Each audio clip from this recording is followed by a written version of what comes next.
Ги гледате вестите на Сител. Во студиото со вас, Маријан Ников. Добро утро, вести во 8. Таравари, Беџети и Исмаили веќе не се министри во владата на Мицковски. Парламентот ги констатираше оставките откако одлучија да заминат во опозиција. Вреди сега има нов состав од 9 пратеници, но во најаве дека бројот на пратеници ќе расте. По оставката на пратеникот Салим Сулеймани, Таравари ќе остане со 4 пратеници, додека на неговото место ќе дојде кандидатката на Беса, Валбона Адилие Мини, што значи дека Вреди ќе има најмалку 10 пратеници. Но член 246 од деловникот, на господин Арбен Таравари му престанува мандатот министер кој раководи со Министерството за здравство. На господин Флякрон Беџети му престанува мандатот заменик на министерот кој раководи со Министерството за земјоделство, шумарство и водостопанство. Констатирам дека на господја Елфет Исмаили и престанува мандатот заменик на министер кој раководи со Министерството за одбрана. Пратеничката група на Влен брои 9 члена, додека во наредните денови верувам ќе ни се придружи 10 член, потоа 11, а зашто да не и 14. И со тоа практично со 10 членови ние сме најголемата албанска пратеничка група во собранието на Република Северна Македонија. Затоа упатуваме најискрен и срдачен апел до другите албански пратеници, особено на колегите кои го добија мандатот под коалицијата Влен, да се приклучат на ова група во овие клучни времења на земјата. Прераспределба на ресори внатре во владината коалиција нема да има, а нов министер за здравство ќе се знае до крајот на ова или на почетокот на следната недела. Подегот на Таравари во Вреди го гледаат како одлука на индивидуалци, а Касами, лидерот на Беса, истакна дека новото крило на Алијанса за албанците останува дел од нивната коалиција. Мислам дека треба да се задржи онаа структура во владата во која што функционира до сега. Така што очекувам предлог, па да видиме нормално со какви квалификации располага предлог. Сите кои сакат да бидат на патот на Арбен Таравари кон Дуи, кои сакат да одат по тој пат, им пожелуваме среќа и здравје, но сите кои ги добија мандатите и позициите како Влен, како резултат на поддршката што ја добивме на парламентарните избори, остануваат во Влен и се добредојдени да продолжиме таа битка за подобар живот на албанците на сите.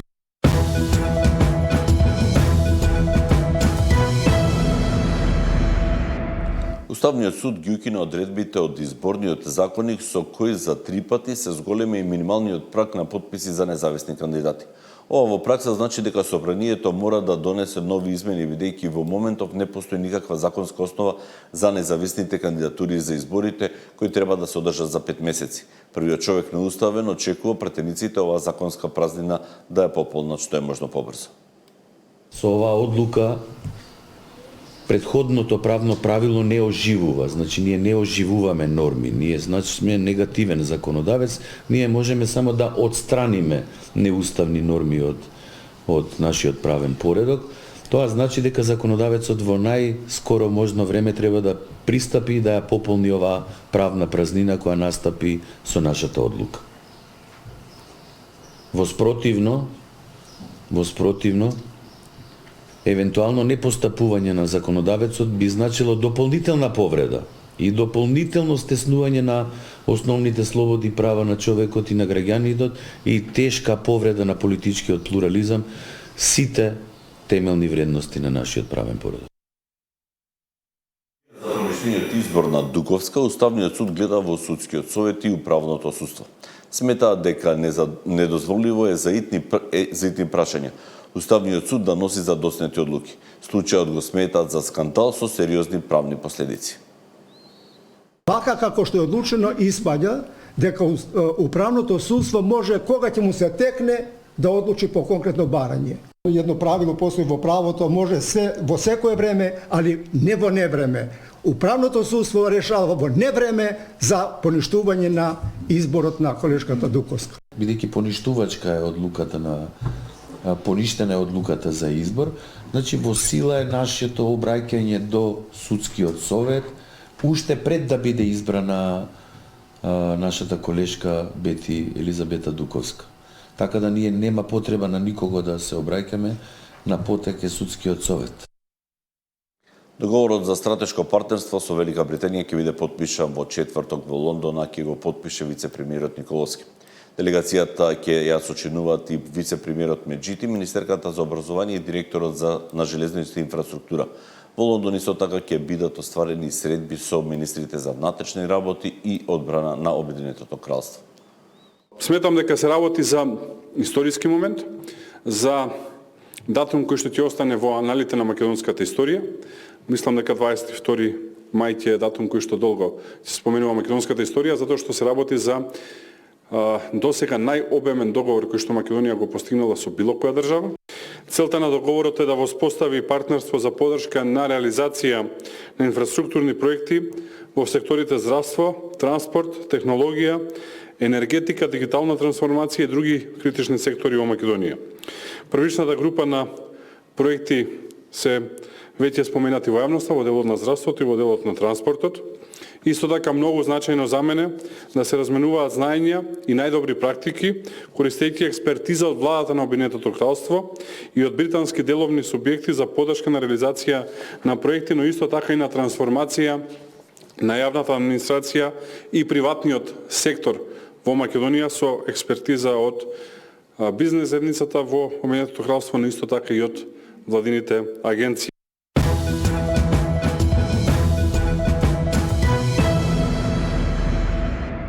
Според пресметката на ССМ, речиси 64.000 му требаат на 4-члено семејство за да ги покрие основните потреби, што значи зголемување на трошоците за живот. Премиерот го повтори ставот дека ако анализите покажат нефер однесување кај трговците, ќе има нови мерки. Според опозицијата за економските политики на власта ќе се случи дебакл.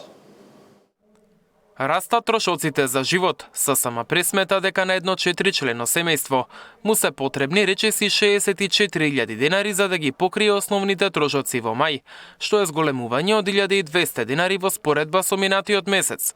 Најголемо поскапување има кај храната и пијалоците, над 950 денари. Со тоа, оваа ставка сега чини речиси 22.500 денари. Повисоки цени имале облеката и обувките, а повеќе пари, според синдикатот, се потребни за лична хигиена, здравје и транспорт. Евидентно е дека без мерки цените неконтролирано се зголемуваат, а предизвикот со високите цени, особено на основните прехранбени производи, прави огромен притисок врз ниските плати на работниците во Македонија.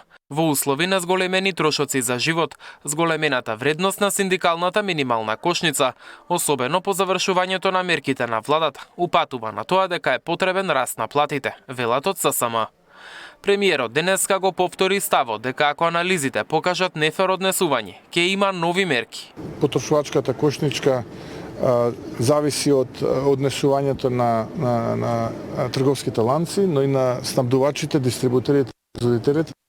Ние рековме дека како влада трикови нема да толерираме, но исто така и не мислам дека е сезонско овошје, јагодица, реши, лубеници и така натаму за овој период од годината, но како и да е, ако забележиме неконвенционално однесување, тогаш се разбира дека ќе делуваме како влада. Од СДСМ пак велат дека на економските политики на власта им се случил дебакл, а податоците од синдикатот се поразителни. 3 минимални плати се потребни за да може да се преживее месецот. Животот е се поскап, платите стојат, а мерки од владата нема. Додека премиерот Мицковски ги чека анализите и не знае колку се покачени цените, граѓаните тонат во сиромаштија. Се живее се потешко, се преживува со задолжувања и со жртвувања. Се префрлуваат пари од картичка на картичка. Дали министрите во владата знаат колку чини да се наполни еден фриждер? Очигледно не. Цените и маржите на над 1000 производи беа замрзнати до крајот на минатиот месец, а надлежните најавија засилени контроли на пазарниот инспекторат. Анализата што ја направи Сител, според податоците од ССМ, покажува дека трошоците за храна и пијалоци во април биле најниски во последните 12 месеци, но кривата нагло отскокнува месецов и се приближува кон пикот во февруари, кога беа забележани највисоки 23.500 денари. Мартин Арсов, Сител телевизија.